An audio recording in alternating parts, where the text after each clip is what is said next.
তৈরি হচ্ছে ধারালো কাঁচি, কখনো হাতুড়ি দিয়ে গরম লোহা পিটিয়ে, কখনো বা মেশিনে বানানো হচ্ছে এই কাঁচি।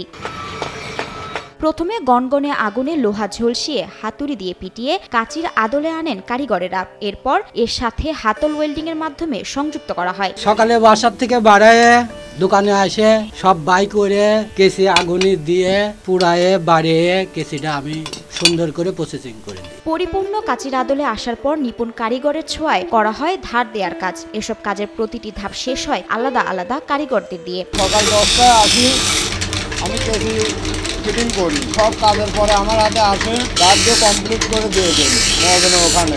কেউ লোহা পিটানোর কাজ করেন, কেউ তা আগুনে ঝলসানোর কাজ করেন, কেউ কাঁচির আদলে আনেন, কেউ বা আবার সানানোর কাজ করেন। এখানে আগুনে কমপ্লিট করে যখন আমাদের হাতে দেয় সেই সময় আমরা কেসিটা তৈরি করে এখানে ধার দিয়ে ঢাকায় বাটানো হয়। এক একজন কারিগর দিনে 20 থেকে 25টি কাঁচি তৈরি করতে পারেন। কারখানার শ্রমিকরা কাজের বিনিময়ে সপ্তাহে মজুরি পান 3000 টাকা। আমি দিন 25টা করে একবার কমপ্লিট করি। সারাদিনে আমি 50টা করি। সারাদিনে আপনার মনে করেন যে 25টা 30টা একজন এক রকম কাজ জানে, তার যার হাতে যেরকম সেরকম ভাবে কাজ করে। কেউ কম করে, কেউ বেশি করে, এটাই।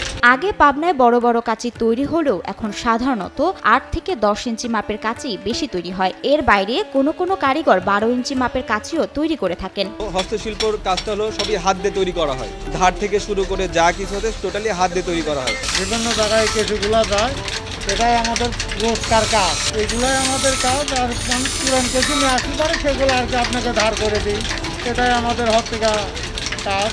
এটা রোজকারের কাজ, এরকম রোজই হয়। যুগের পর যুগ ধরে কয়েক প্রজন্ম এই পেশার সাথে জড়িত থাকার পরেও বর্তমানে তাদের অবস্থান কিছুটা ভিন্ন। আমার বাবা চাচা এরা সবাই কিচির ব্যবসা করতো, তো তখন কিচির ব্যবসাটা অনেক ভালো ছিল। এখানে অনেক শ্রমিক কাজ করতো, মানুষের অনেক কর্মসংস্থান হইতো আর কি। আমাদের 3 পুরুষ ধরে এই ব্যবসাটা আমরা করতাম। করার পরে আমরা এখন আর এই ব্যবসার পরে নাই, আমাদের কোনো লাভজনক কিছু নাই। এক সময় পাবনার তৈরি কাঁচি দেশের চাহিদা মিটিয়ে ভারত সহ পৃথিবীর বিভিন্ন দেশে রপ্তানি করা হতো। কালের বিবর্তনে সেই ঐতিহ্য এখন হারাতে বসেছে। এই কেসিগুলো আমরা আগে বিদেশে রপ্তানি করতে পারতাম, কিন্তু এখন আর আমাদের প্রফিট, সেই প্রফিটে আমরা করতে পারতেছি না। চীন থেকে আসা আধুনিক প্রযুক্তির তৈরি কাঁচির সাথে দেশে হাতে তৈরি কাঁচি পাল্লা দিতে না পেরে এই শিল্পের সাথে জড়িতদের দিন কাটছে শঙ্কায়।